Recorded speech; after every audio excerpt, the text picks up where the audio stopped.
for the group that's on the 8-foot side, I have them build a cut to fit and wedges. Okay, doesn't matter whether the wedges are at the top or at the bottom, you pick it, but cut the fit and wedges. But I want them to anticipate the use of whalers, so they're knowing that the wedges are definitely going to be in the horizontal position or perpendicular to your uprights. For the 10-foot side, now there you have to build, right, longer panels. So they're going to take a little bit more time to get into place. So I give them Ellis all the way down, because they've got to not only do 3 struts, but they've got to build extended panels. So nail that off. Make sure they're doing the panels properly, right? They're not putting the 2-by cleats on there to hold the plywood together, making sure they're running that upright long, so it's a better positive connection. It's not going to fall apart on them when they're lowering it down. So that 2-by cleat that you see on one is just an example of what it looks like when you're digging more than 2 feet down. Now you got to do your supplemental sheeting and shoring every 2 feet, right? So that gives you an idea, like we showed topside here, of what it looks like. So first strut in, simultaneous. Usually you get the questions, do I have to do simultaneous all the way down? And I will reiterate over and over again, depends upon trench conditions, right? Our trench out here for this class, we're good. Simultaneous for that top strut, then I could work independently. However, you have to reinforce to them that if they're in a trench they're not comfortable with, they truly feel they'll blow a corner to the side, if they're within that 2 feet, they may have to be simultaneous all the way down. So it's just learning points for them. So when each group builds their simple system, I rotate. Once again, I want this group to benefit in the 10-foot side, and I want this group to benefit by having only lumber. Okay, so now this group comes over here and I space them out, because once again I'm going to do 3 different scenarios, but keep the same simple systems in place so they're not tearing down, rebuilding those. So this group comes over here, I give it, 6-8 feet of spacing. Once again, if you have 16 feet of whalers available, 8 feet is a good amount of spacing. This group now will go over here and they'll butt up right next to that original simple system. So butt it up, overlap, whatever the conditions show. And once again, Ellis screw jacks all the way down, but they had to build, they got the opportunity to build that extended sheeting all the way down to 10 feet and insert, hopefully with ropes, pre-constructed. So once all the simple systems are built, now I bring them together. We're going to talk about just a slot trench. We're going to ignore the L at this point. So pull out the data sheets. I want them reading these data sheets as much as possible. All right, so now we're 8-foot original trench depth. We're using 4-by whalers, C60 soil, so 8 feet, 4-by. Okay, I've got horizontal spacing of every 5 feet. Okay, so how are we going to accomplish that? So they've got a ladder over here, then they're going to put in their double whalers. So here's where the safety concern comes in. If the trench is narrow, sometimes it's easier to fish in the bottom whalers, right? And then put the tops. That's fine, but you want to emphasize the fact that those are going to limit them to sheet this thing off. You don't want to put your sheeting in until your top whalers are pressurized. Because if you're worried about a secondary collapse, and if somebody's on that ladder or a real tall guy, Danny standing there, his head could pop, right? Because now that sheeting's going to push this unpressurized whaler, and these two are going to slide together and crush somebody. So we don't put the sheeting in until minimum the top whalers are pressurized. Once again, reiterate, trench conditions. If you're worried that the bottoms can still fail, well, then don't put the sheeting in until the bottom whalers are in and pressurized, right? So the same situation doesn't happen, they don't blow out a knee or a leg or something like that down below. So you're always just talking about reevaluating your trench conditions. So top one's pressurized. In our case, we're going to put in our sheeting. So we can start putting the sheeting in.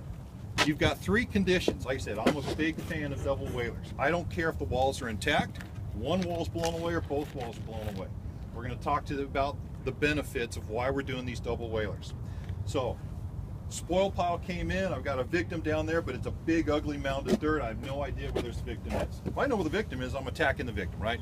A little bit to one side, a little bit to the other side, 8-foot depth, 8 feet of shoring, I'm good to go. I don't need whalers, simple systems. But I don't know. I've got 10, 12 feet of dirt pile down there. So I'm going to go on the good part of the trench, build a simple system, good part of the trench, build a simple system. I've got people down in there digging, right? You're always talking about primary, secondary team approach, but the whole idea is get somebody to the bottom of that trench to start digging. So while the double whaler's being built, not in the class, but you want to make sure they're aware of this, especially for when it gets to scenario day, that somebody would be there digging, the building's taking place above them. So double whalers are in, now the sheeting goes in.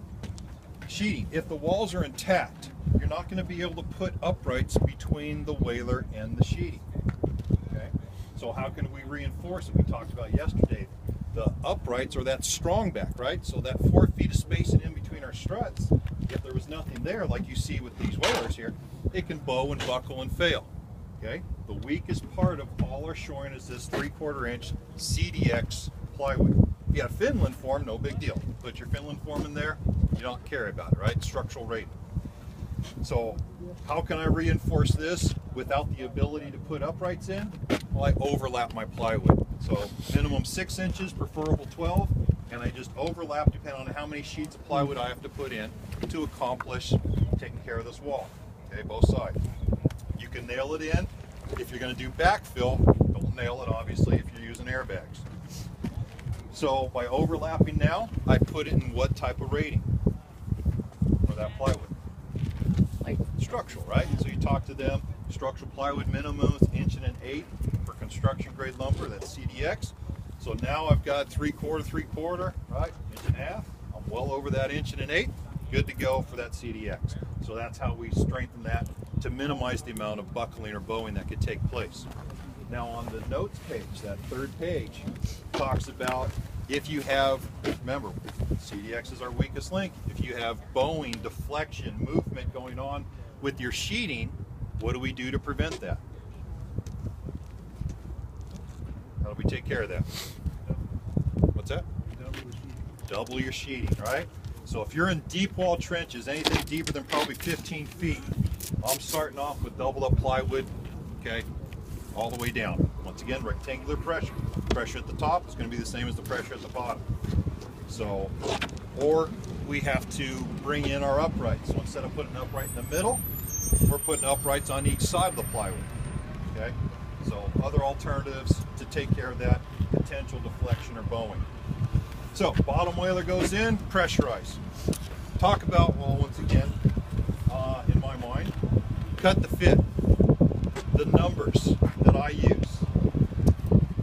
When you're doing a cut the fit on the top, the initial system, so you're just starting to pressurize, I give 1/2 inch to 1 inch. Once again, because the top strut or up top, you're usually pretty tight or you can fill that gap with shims, right?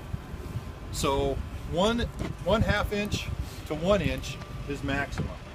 However, when I get to the bottom, now it may be kicked in a little bit because of the pressure on the top, depending on what type of shims or if you put shims up top.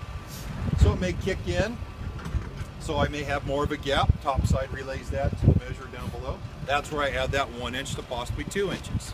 Anything more than 2 inches is going to be really hard to roll over. So if you had a big gap in there, tell them add 2. They get that thing in there, but it still wibbles, right? It's not really solid. So they leave that in because it kicked everything closer to the walls. Add another 1 or 2 inches depending on that gap that originally was there. So that first one drops out, they put it in. But now when you go to pressurized whalers, you've got a pressurized strut below there, acts as a shelf. I got somebody digging in that simple system, but there's not going to be much give or movement with that cut to fit. So I only add 1/4 inch to 1/2 inch, okay, at that spot.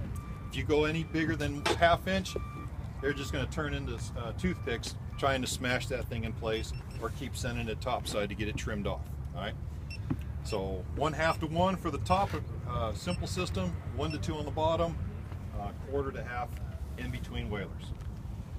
So all the whalers are pressurized, sheeting is in place. Talked about the overlap. Now we need our hogsheads. Hogshead's a strut, okay? But the actual hogshead part is that 2x cleating technique. It's also been called a boar's head. Once again, old mining terms, have no idea why they call them that. So we've got our proper nails. With a 4x, it's easy. You want to really encourage, it's only an exact cut. You're not subtracting, you're not adding. If it's a little little snug in, that's good. A little encouragement with a single jack, but you don't want it loose and rattling in there. And then the 2x on top, I just tell them additional 6 inches.